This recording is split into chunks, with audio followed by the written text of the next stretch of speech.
Ce matin, avec le bishop Jean-François Comoé, notre exhortation a pour thème « Préserver son futur ». Oui, en effet, nous parlerons du futur, de l'avenir de quelqu'un. Et pour cela, je voudrais m'appuyer sur le livre d'Ésaïe, le chapitre 60, les 2 premiers versets. Il est dit « Lève-toi, sois éclairé, car ta lumière arrive, et la gloire de l'Éternel se lève sur toi. Voici, les ténèbres couvrent la terre et l'obscurité les peuples, mais sur toi, l'Éternel se lève, sur toi, sa gloire apparaît. » Voici ces quelques versets par lesquels nous voulons exhorter tous ceux qui commencent leur journée avec nous. Vous voyez, l'homme a 3 saisons dans sa vie. La saison passée, le présent, mais également le futur. La saison la plus importante que nous voulons aborder aujourd'hui, c'est le futur. Dans ce passage-là, Dieu ordonne à un homme, à un peuple, de se lever. Pourquoi? C'est vrai qu'il y a eu les ténèbres, certainement dans le passé, peut-être pendant longtemps, mais l'avenir sera rayonnant à cause de l'approche de la lumière de Dieu, à cause de la gloire de Dieu qui se manifeste. Il est même dit dans certains passages de la Bible que la gloire d'une seconde maison sera certainement plus grande que la première. Mais il faudrait justement savoir utiliser ces 3 saisons. Le passé, justement, est pour nous un temps d'expérience. Reste pour nous un moment de souvenir, un moment d'expérience. Il ne doit pas devenir, je veux dire, la clé de la destruction de notre futur. Plusieurs personnes n'arrivent pas à sortir de leur passé. Que représentera le présent? Le présent, justement, nous donnera les moyens pour pouvoir bâtir un avenir meilleur.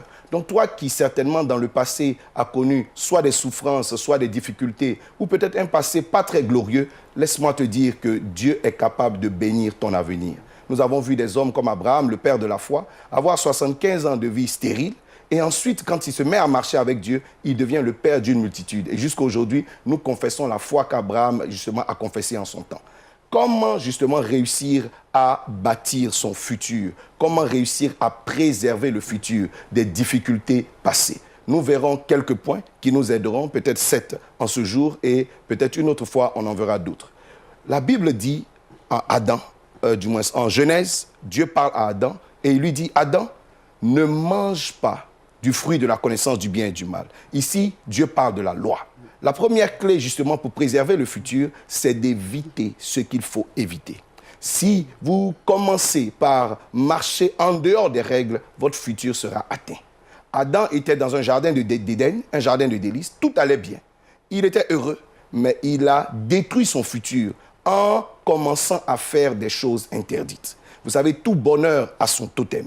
Si vous marchez dans le mariage, par exemple, et que vous commencez à faire ce qu'il ne faut pas faire dans le mariage à un conjoint, votre avenir sera mis en difficulté. Donc la première clé pour préserver son futur, c'est de se mettre dans les règles. Marcher selon la loi, selon la pensée de Dieu.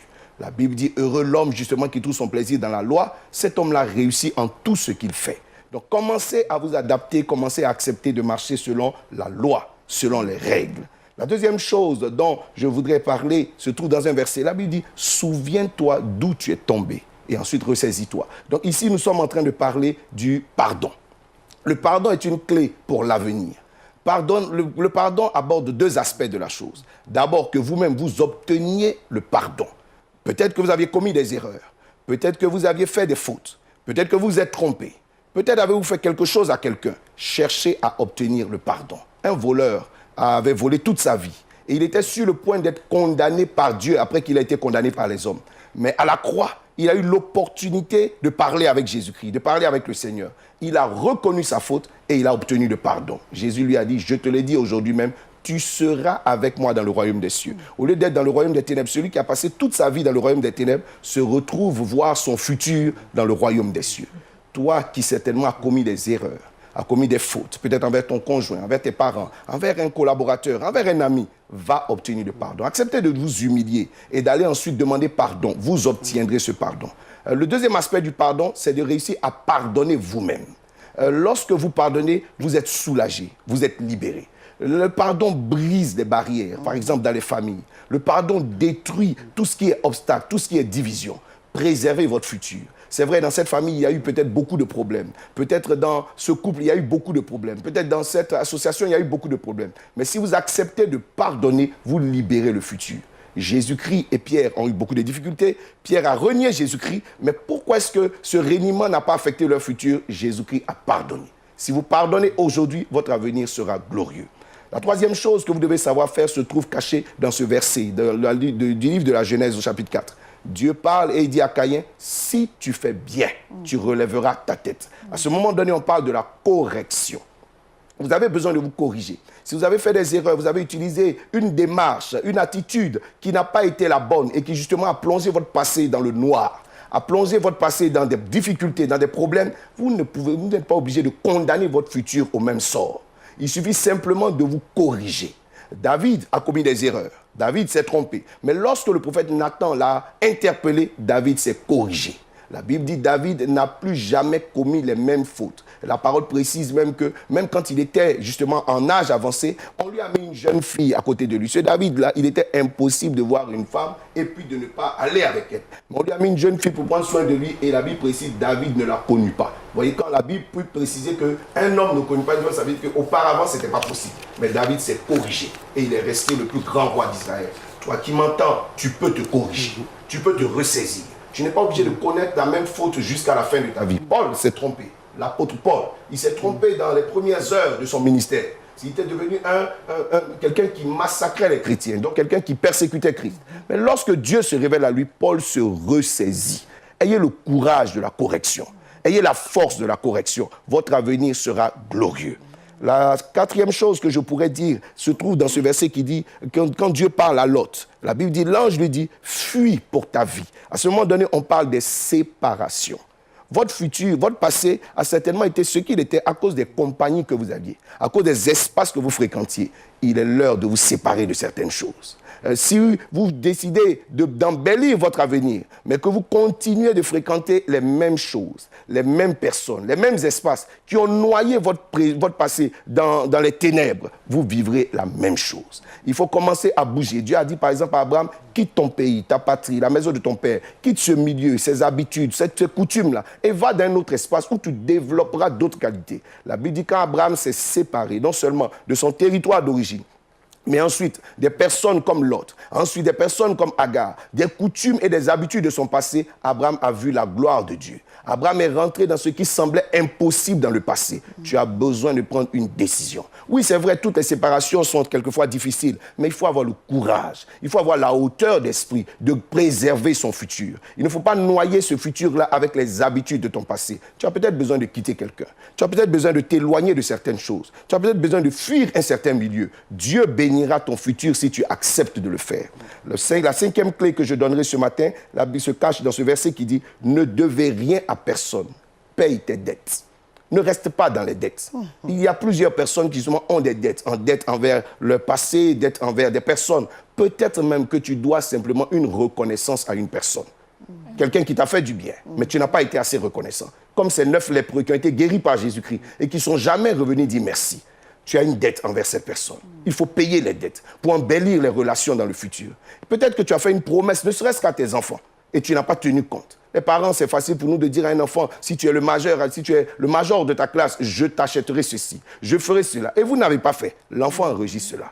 Et quelquefois après, ça fait des crises de confiance. L'enfant ne croit plus à ce que ses parents disent. Peut-être que c'est ton épouse, peut-être que c'est ton conjoint. Tu lui as fait une promesse et tu n'as jamais tenu ta parole. Tu as une dette envers cette personne. Peut-être même que tu as une dette d'honneur. Tu n'as pas respecté quelqu'un qu'il fallait respecter.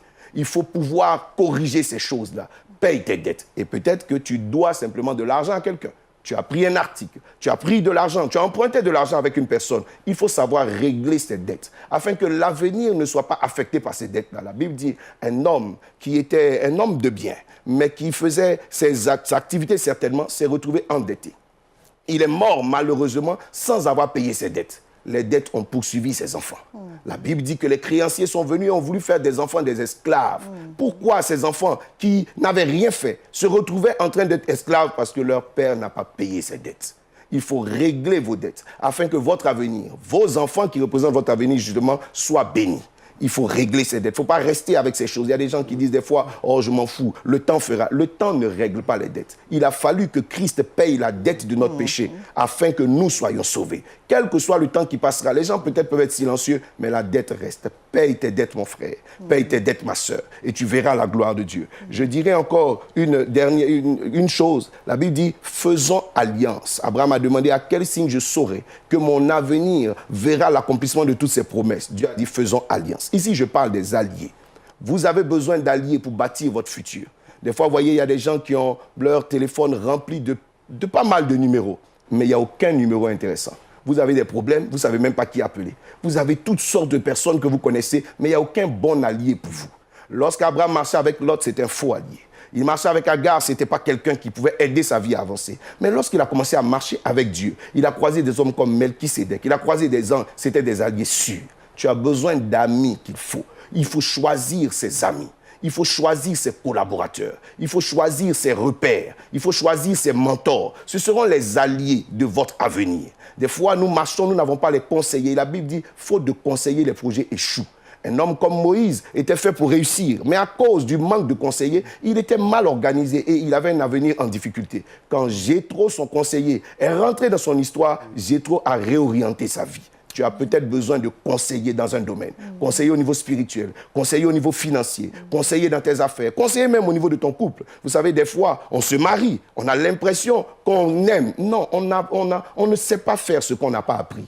Notre cœur peut être bas, mais nous avons besoin d'apprendre à aimer. La preuve, c'est que Christ est venu nous apprendre à aimer. Ça veut dire que nous ne savions pas aimer. Il nous a donné un modèle. Tu as peut-être besoin de réapprendre à aimer ta femme. Et ça, il te faut un conseil et un conseiller d'expérience. Des fois, vous prenez des amis qui eux-mêmes ont échoué et c'est avec ceux-là que vous espérez avoir des conseils. Il faut des conseillers avisés. Tu as besoin d'alliés pour ton avenir. Et la dernière clé que je vous donnerai ce jour se trouve dans ce verset de Jean 11. Si tu crois, tu verras la gloire de Dieu.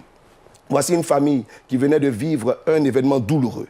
Leur frère Lazare est tombé malade et Lazare est mort. Donc voici le passé se noie. Voici les ténèbres qui envahissent cette famille. Mais Jésus-Christ, notre Seigneur, dit, il y a encore quelque chose. Si tu crois, tu verras la gloire de Dieu. La foi permet d'embellir l'avenir.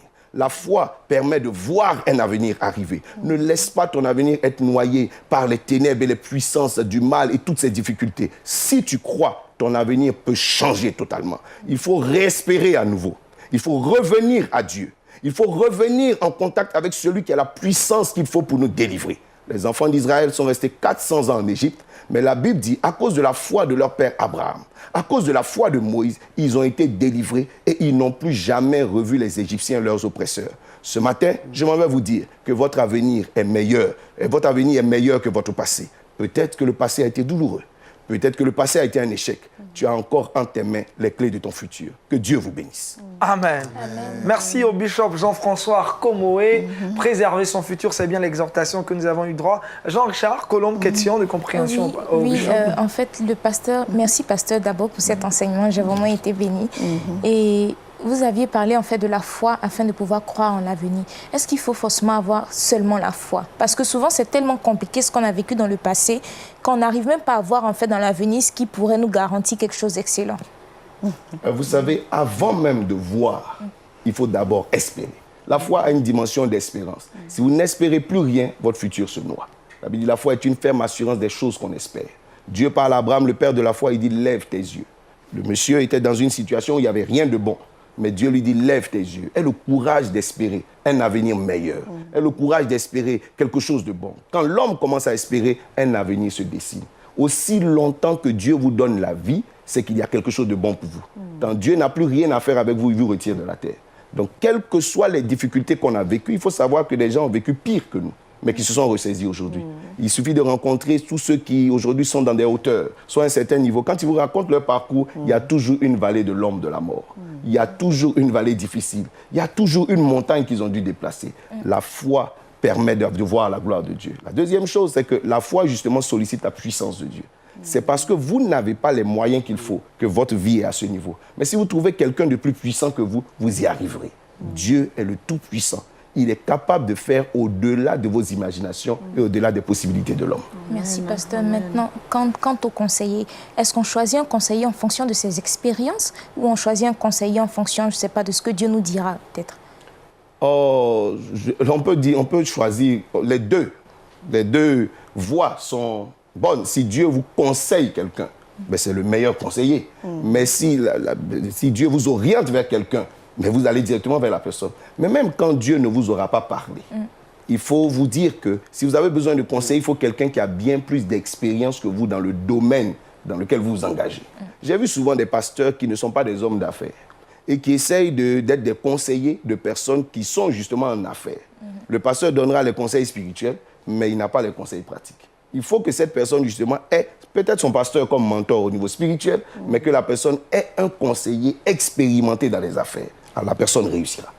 Est-ce qu'il y a des dispositions pratiques pour réussir véritablement ces 7 clés? Parce que ça semble facile, mais par moments, c'est difficile de pardonner, par moments, difficile de payer ses dettes. Comment s'y prendre? Vous savez, la plupart du temps, quand on n'a pas compris l'avantage de ce qu'on a à faire, on hésite à faire. La plupart du temps, celui qui ne pardonne pas ne se rend pas compte qu'il noie sa propre vie. Vous voyez, quand vous n'avez pas pardonné à quelqu'un qui vous a offensé, la personne passe tranquille, sa journée est paisible, mais vous avez des douleurs dans votre cœur.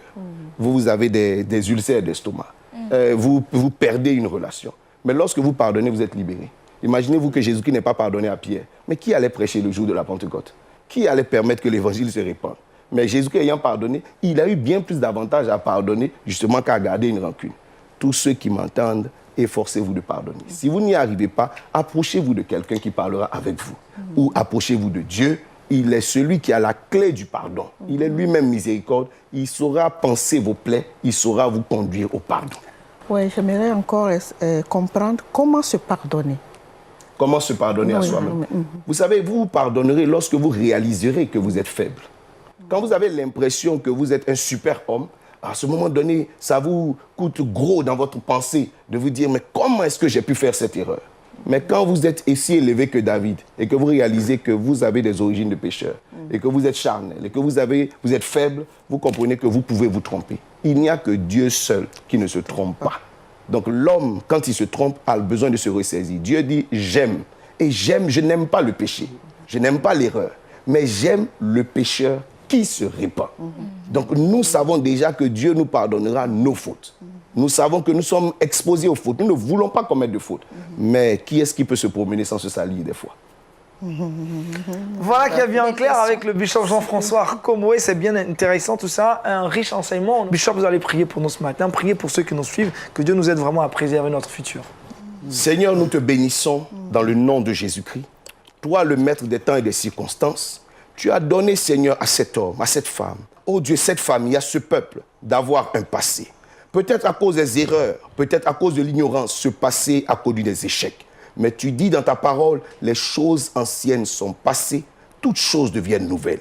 Je prie et je bénis ton nom de ce que l'histoire future de quelqu'un sera différente de son passé. Que la lumière de Dieu brille sur vous, brille sur votre famille, brille sur ce peuple, afin que la gloire que nous n'avons pas eue dans le passé se manifeste au nom de Jésus-Christ. Amen. Amen. Encore merci au bishop Jean-François Arkomoé. L'exhortation de ce matin a eu pour thème « Préserver son futur ».